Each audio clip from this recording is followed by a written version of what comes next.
Hello, and welcome to episode 29 of the Crazy Knitter Studio podcast. My name is Kristen, also known as Crazy Knitting Fool on Ravelry, and I'm your hostess. And I am calling this episode Hello Again. So I want to say hello. It has been about 2.5 months since I recorded last. Things have just... I like doing this, but it's hard for me to find the time where I am alone and able to record. Mostly I only have time on the weekends, and with my husband and the little man here, it's a little difficult, but I'm trying. They're out of town right now, so I'm recording today, and we'll see how it goes. So, hello to all returning viewers. Thank you for coming back after 2.5 months, and hello to anybody who's new. So, moving into the program, starting lineup intros, we've had one since the last podcast, and that's Donna, who is So on Ravelry. So hello, Donna. Thank you for introducing yourself. If you'd like to have a shout out on the podcast, just go to the introduction thread in the Ravelry group, and I will give you a shout out. So Presser, weeks in review. I am not going to go over what has happened for the last 2.5 months. We've had Thanksgiving, we had the holidays, they were all right. Typical. Family drama with extended family as always. Work has been crazy. The beginning of the semester is always our busiest time. It's finally starting to slow down. Oh, it's Saturday, February 4th, 2017. So, forgot to say that. I'm out of practice. But the beginning of the semesters are always crazy. So, but it's starting to slow down a little bit now. So, that's good. So, for this year, for 2017, because 2016 stunk so bad for so many people, including me. Every year I try to choose a word of the year. I've done it for the past 4 or 5 years. I don't even remember what last year's word was. I looked it up at the end of the year. So obviously I didn't use it. But this year's word is brave. So I am definitely a non-risk taker in my life, and I let that hold me back a lot. So I want to be brave. I want to do things. I have some things in the works that I would like to do, and I'm just gonna do it. And if it works, great. If it doesn't, oh well, yeah, that's life. So that's my word for the year. So moving on, we'll go into the knitting now. I always get an itch whenever I start recording. I don't know why. Okay, so I have not been knitting a lot. I have a lot of FOs, but those have come in the last month. I've only had one that I completed at the end of 2016. Well, 2, but we'll get into that. So, first downs, which are the whips. So, first up is the Birthday Morning Shawl. This is Autumn Morning by Holly Dapp. It's a paid-for pattern on Ravelry. It's a cute little 2-color shawl. I'm using size 6, 4.0 millimeter needles, and the yarn is Knit Picks Palette in Blue Note Heather and Oyster Heather. So I've started, it's really, oh, am I in the middle of a row? Yep, sorry. But I started the border. So I call this my birthday morning shawl because I started it last year on my 40th birthday. So I'm almost done. This should be an FO soon. I'm hoping anyway. It's very easy pattern, nice pattern. And then I am continuing to knit preemie hats this year. I did not make my 52, oops, hold on, we have stitches off the needle. Oh, well, never mind.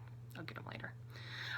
So I did not make my goal of 52 last year. I made 23, I think, but I'm going to try again. So this is preemie hat number 3. This is the Little Surprise Baby Hat by Mariana Mel. Size 3, 3.25 millimeter needles, and the yarn is Sheep Dreamery, Allure, and Aquitaine. So here's the pattern. It's free on Ravelry. And I will say it's knit flat and seamed up, so if you don't like that, you're not going to like this hat. But here we go. So, it's a cute little lacy hat. So, and as a reminder, I give those to my niece. She is a nurse at U of M, University of Michigan Hospital, in the NICU and the PICU. So I give those to her. Hold on. My notes are not cooperating with me. There we go. Okay, so my touchdown, my foes. So this was the last one for 2016. This is Clark's Christmas Monster. So it's Otto, a Lovable Monster by Bonnie Jacobs. I use size 3, 3.25 millimeter needles. And the yarn is Red Heart Super Saver in blue and cherry red. And I love him.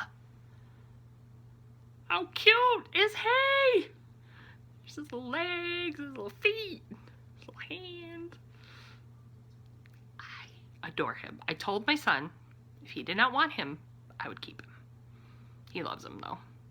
He's so cute. This is honestly the first toy I have made. I've made quite a few.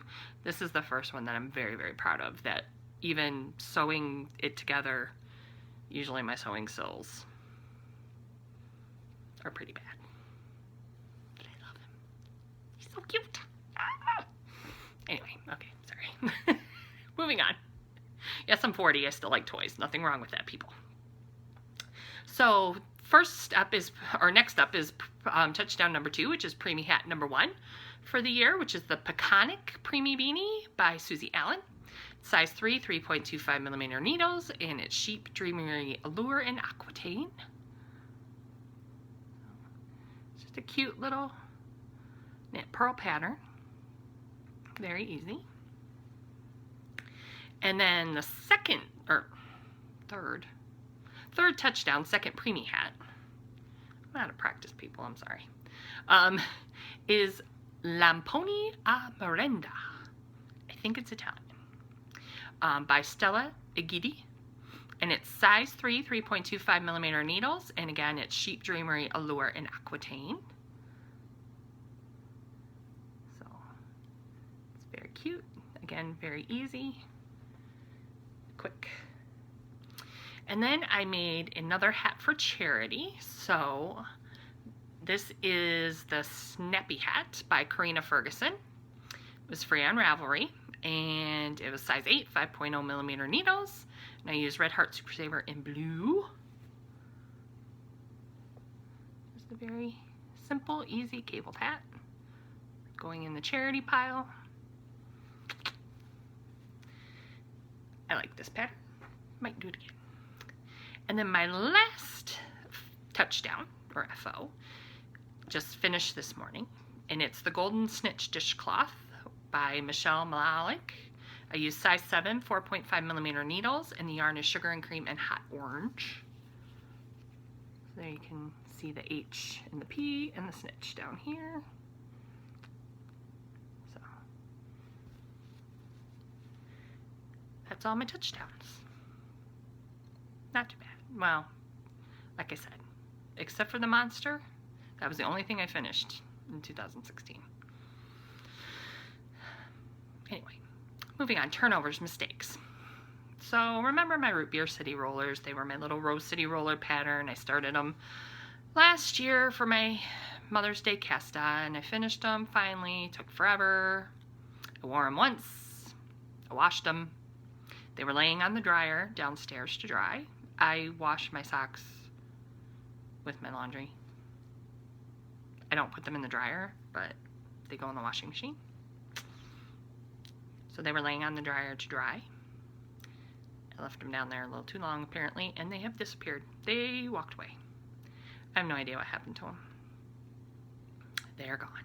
I'm heartbroken. I think my husband probably put stuff on top of the dryer, taking it out, and then just grabbed everything with the socks. But we cannot find them. If you saw our closet, we have a walk-in closet. I have about this much of it. Not even one full side of the walk-in, because his stuff has started to move onto my side. And my side has the filing cabinet and our luggage stored on it as well. My husband is a little bit of a clothes whore, so we've looked, but we can't find the socks. They'll probably show up in like 2 years when we go to move. I don't know. Then, so for little guy for Christmas, and I forgot to grab these, so sorry for the rustling. I'm gonna try and find them in this bag. I wanted to make him the flax pullover. Yeah, no, didn't happen.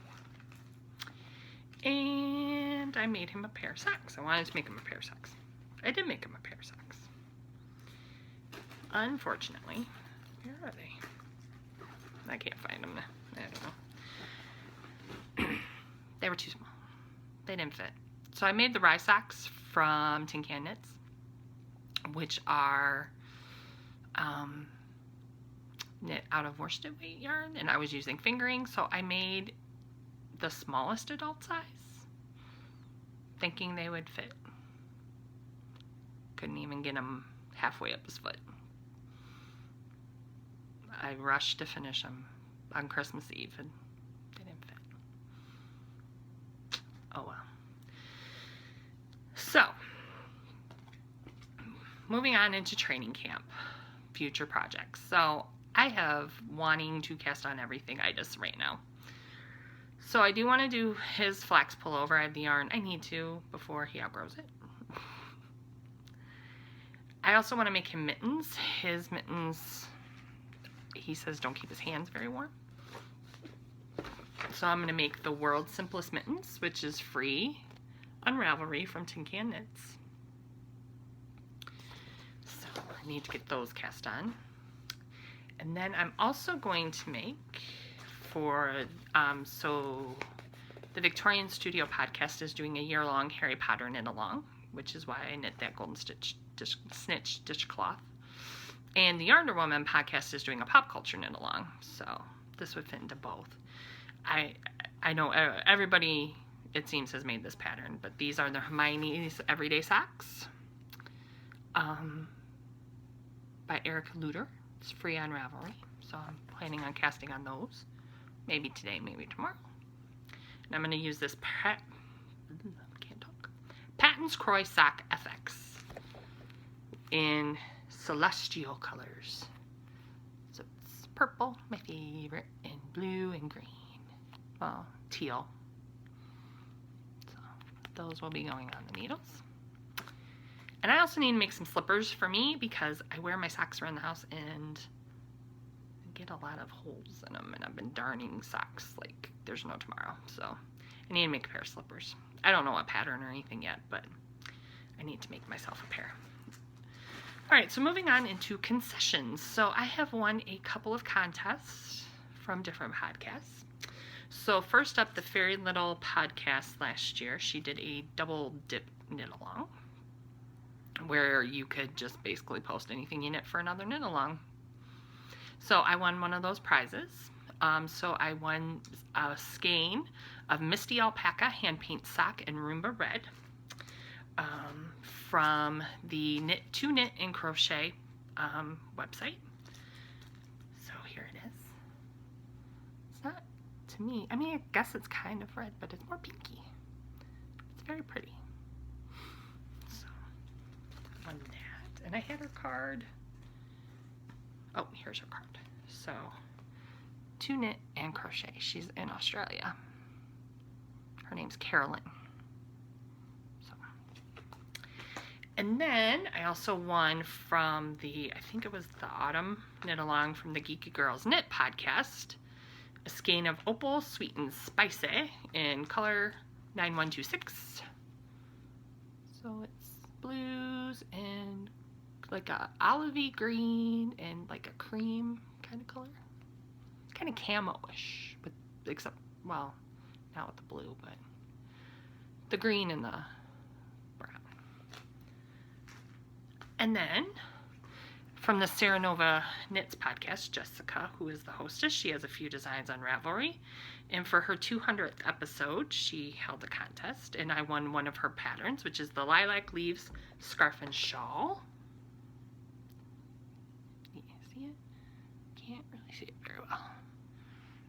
It's just a cute, simple lace pattern, so. That's nice.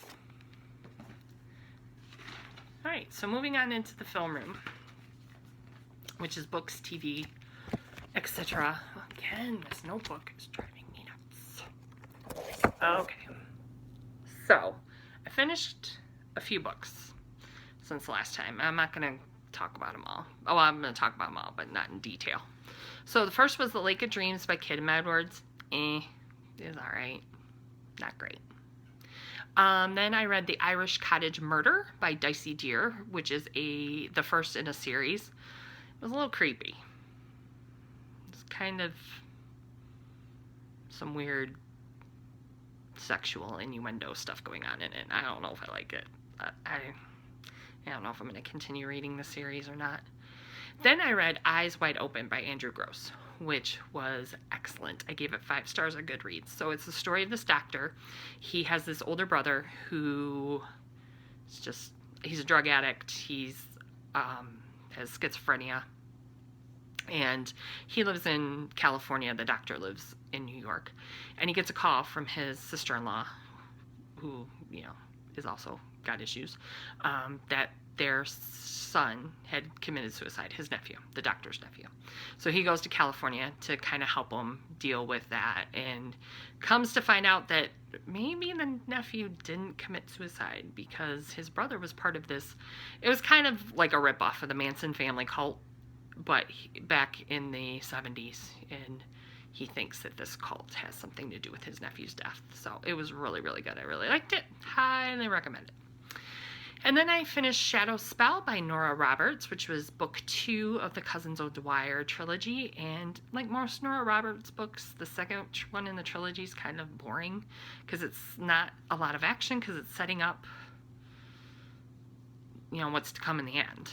But so it was okay. It was a nice continuation, but not great. And then I read Adnan's Story by Robert Chowdhury. So it was the story of Adnan Syed, who is the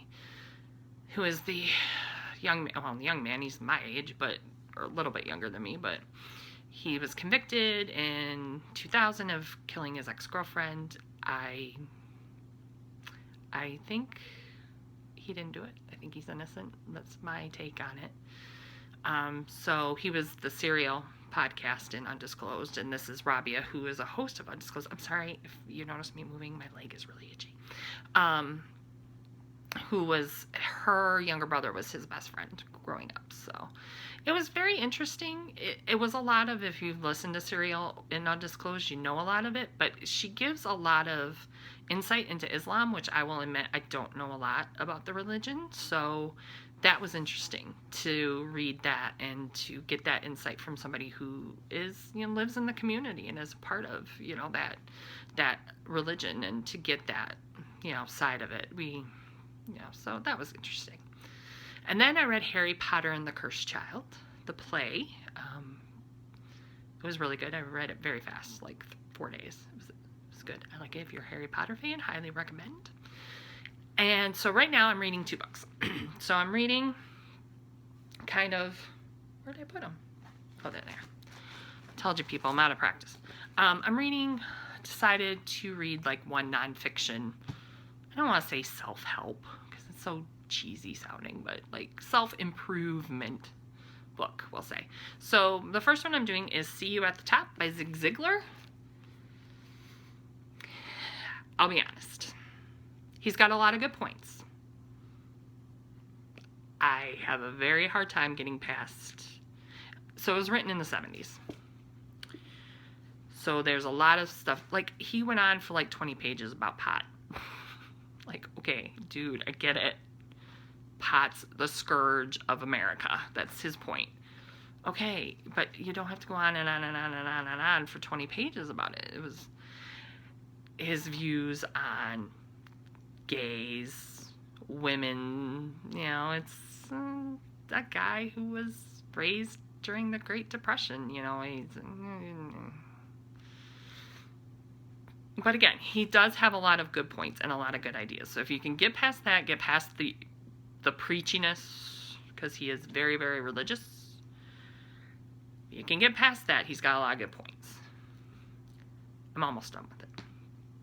And then my I don't want to say my non-nonfiction, but my for pleasure book is Sycamore Bow by John Grisham. So this is, if you read A Time to Kill or saw the movie, this is 3 years later after the trial that takes place in that book. And Jake Brigance, who is the main character, he has been retained by this local eccentric guy to basically, he handwrote a will. He was dying of lung cancer. He handwrites his will and goes and hangs himself. And in the will, he cuts out his children, his grandchildren, and gives 90% of his estate, which is worth like $20-some million, to his housekeeper, who is black, and he is white. So it takes place in the 80s. So, you can imagine it would probably be scandalous in Mississippi now if somebody did that, let alone 30 years ago. But so now I'm almost about 100 pages left in that. And they're getting ready to go to trial. So it's good. I like John Grisham's books. They're not, again, great literature, but they're fun to read. So for TV, there is a new show on Fox called My Kitchen Rules, and it's a group of celebrities, and they get together and they cook dinner parties for each other, and it's judged by the other celebrity couples. They're not like, it's Lance Bass and his mom. Like they're not a couple, but it's judged by Kat Cora and Curtis Stone. With that, he's number one. Curtis Stone is very good looking, and number two, he's got that Australian accent. I can deal with that. So it's interesting. It's Brandy and Ray J, her brother, Lance Bass and his mom, Andrew Dice Clay and his wife, who his wife is just freaking adorable. I love her. I want to be her best friend. She is just the cutest thing. And she's gorgeous, of course, but it's like she seems like a really, again, you don't really know, but she seems like a really, really nice person. And then it's Brandy Granville and Dean Shermay. I guess she's some Real Housewife. I don't know. I know that he was married to Leanne Rimes, and her husband, who used to be on The Young and the Restless, that's where I know him from, and Leanne Rimes had an affair, and she's not a very nice person. He seems all right. And then the last one was Naomi Judd and her husband. I think she's losing it. She seems a little... I always liked the Judds, but she seemed a little out of it. So, and we watched a couple of movies. So at Christmas time, we always do an Advent activity every day from the 1st through the 24th with little man. So different little activities for, I started it when he was 3, and I did it because I wanted him to realize that there's more to Christmas than getting stuff. So it's about spending time together. So we'll play games, we make cookies, we do different things. So we had movie night, and we watched E.T. He had never watched E.T. before. It probably wasn't the best choice for me because, it's the holiday time and you're kind of depressed anyway, and my mom loved that movie. And I have not watched that movie since my mom died, and I just, lost it at the end. I was trying so hard to not cry, but I didn't do it. And then we watched Muppets Most Wanted. So for Christmas, my husband found a projector that you hook up to your DVD player. And he got a 100-foot projection screen from my dad for Christmas, so... I said if it wasn't illegal, I would make some extra money by charging people admission. If we had comfortable seating, it's not very comfortable down there. So we watched Muppets Most Wanted on the big screen. So that was fun. Clark liked it. And then there's 2 new podcasts that I've started watching. Well, one's not really new. She's got 50-some episodes, but new to me. So that's the 10,000 Stitches podcast with Andy, who is Pearl Bug on Ravelry. And she is a professor, and she lives in Virginia. And she's just she's very smart. She's like a physics, chemistry person, and it's like hoping some of the brain waves will come to me. And then the last one is Yarn Hoarder podcast with Amber, who's Amber Lindman on Ravelry. And she's on her 9th episode. She's got thousands and thousands and thousands of viewers, but she's just adorable. She's so cute. And not this newest episode that just came out yesterday, but her 8th episode, she's talking about her love of Mama's Family. And I'm like, my kind of girl. Because I loved that show. I wanted to marry Bubba on Mama's Family. And I don't find very many people who like that show. And I loved it growing up. So, and she also loves it. So I feel a kindred spirit there. All right. I've babbled enough. So moving on into the post game, which is a wrap up. You can contact me on Ravelry. I'm Crazy Knitting Fool. On Twitter, it's Crazy Knit Fool. Instagram is Crazy Knitter Studio. The blog is crazyknitterstudio.blogspot.com. And the email is crazyknitterstudio@gmail.com. Tentatively planning the next episode for February 18th. I have to do it. I might have to do it at night after the guys go to bed. But I might have to get some lights or something. But I don't know.